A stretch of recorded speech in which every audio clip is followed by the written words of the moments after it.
Good afternoon students 8वीं class के हिंदी विषय में हमने 5वां पाठ किया है। पाठ है चिट्ठियों की अनूठी दुनिया। तो इस पाठ को हमने पढ़ लिया है। आगे अब इसके प्रश्न करते हैं। हमारा पहला प्रश्न है, पत्र जैसा संतोष फोन या एसएमएस का संदेश क्यों नहीं दे सकता? तो पत्र जैसा संतोष हमें फोन या एसएमएस के संदेश से नहीं मिल सकता, क्योंकि पत्रों को हम संभाल कर रख सकते हैं। पत्रों के संदेश स्थायी होते हैं और उनमें मानवीय प्रेम, मानवीय भाव और संवेदनशीलता होती है। जब हमें अपने किसी सगे संबंधी का या अपने मित्रों का कोई पत्र मिलता है जो हमसे बहुत दूर हैं, तो उनके पत्रों को पढ़कर ही हमें उनकी उपस्थिति का आभास होता है, जैसे हम उनसे मिल चुके हैं। परंतु फोन या एसएमएस के संदेश से ऐसा नहीं होता। फोन या एसएमएस के संदेश सीमित शब्दों में होते हैं, उनमें अपनेपन का वो भाव भी नहीं होता है और इनमें केवल औपचारिकताएं होती हैं। तो पत्र जैसा संतोष फोन या एसएमएस के संदेश में नहीं हो सकता है, क्योंकि पत्रों को हम एक धरोहर के रूप में भी रख सकते हैं। अपने पूर्वजों के, अपने बड़ों के जो पत्र हैं, वो हमारे पास उनकी विरासत, उनकी धरोहर, उनकी यादगार के रूप में भी हमारे पास सहेज कर रखे जा सकते हैं। तो अगला प्रश्न हमारा है, पत्रों को खत, कागज, उत्तरम, जाबू, लेख, कड़िंद, पाती, चिट्ठी इत्यादि कहा जाता है। इन शब्दों से संबंधित भाषाओं के नाम लिखें। तो हमें ये बताना है, पत्र को खत जैसे कहते हैं, तो पत्र को उर्दू में खत कहा जाता है, कन्नड़ में इसको कागज कहा जाता है, तेलुगु में उत्तरम कहा जाता है, जाबू और लेख तथा तमिल में इसको कड़िंद कहा जाता है। उर्दू में खत, कन्नड़ में कागज, तेलुगु में उत्तरम, जाबू, लेख और तमिल में कड़िंद। हिंदी में इसको चिट्ठी कहा जाता है। तो अलग अलग भाषाओं में इस प्रकार से पत्र को अलग अलग नामों से जाना जाता है। हमारा तीसरा प्रश्न है, पत्र लेखन की कला के विकास के लिए क्या क्या प्रयास हुए? तो पत्र लेखन की कला के विकास के लिए हमने यहाँ पर जैसे इस पाठ में पीछे है किया था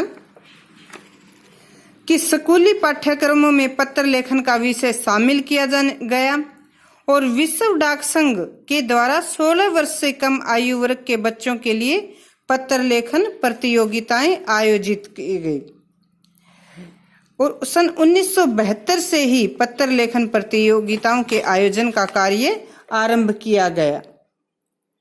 तो पत्र लेखन कला को विकसित करने के लिए सरकार के द्वारा स्कूली पाठ्यक्रमों में पत्र लेखन का कार्य आरंभ किया गया।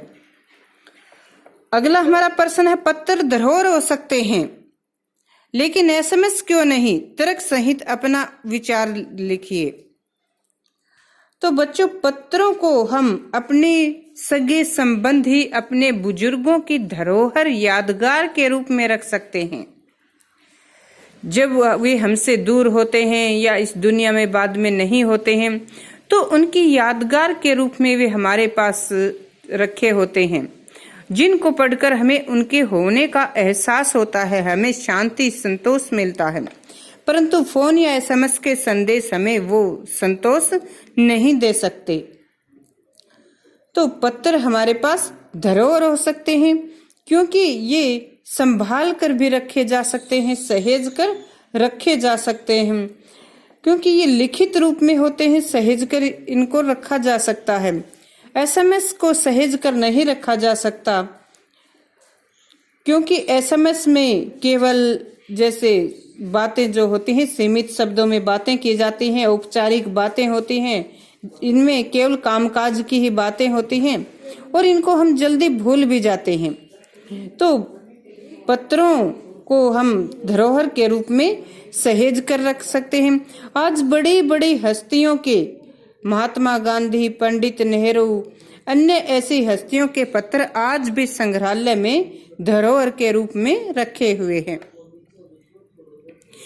अगला प्रश्न है, क्या चिट्ठियों की जगह कभी फैक्स, ईमेल, टेलीफोन या मोबाइल ले सकते हैं? तो बच्चों, आज का समय जो युग है आधुनिक युग है, मशीनी युग है और ये विज्ञान का युग है, संचार का युग है। संचार प्रौद्योगिकी विकास इस युग में काफी हो रहा है। इस युग में ईमेल, टेलीफोन, मोबाइल का ये युग है। तो संचार के इन साधनों के विकास के कारण पत्रों का महत्व कुछ कम अवश्य हुआ है, पत्र लेखन कला में कमी आई है।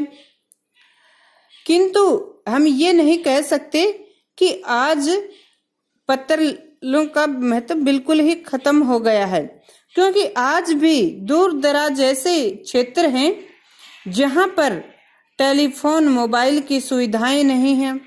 ऐसे बर्फीले क्षेत्र हैं या जैसे जो आदिवासी रहते हैं, दूर ये रहते हैं, पहाड़ी क्षेत्र हैं, तो ऐसे बहुत से दुर्गम ऐसे स्थान हैं जहां पर आज भी लोग पत्रों का इंतजार करते हैं और जहां आज भी पत्र ही संचार व्यवस्था का माध्यम बने हुए हैं।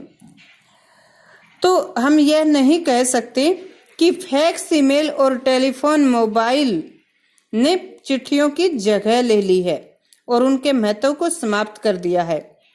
तो ऐसा नहीं है, उनके संख्या में जरूर कमी आई है, लेकिन इनका महत्व समाप्त नहीं हुआ है। तो ये हमने 5 प्रश्न हैं, अपने 5 प्रश्न इसके कर लिए हैं। इन प्रश्नों को समझकर आप लिखें भी गे और याद भी करेंगे।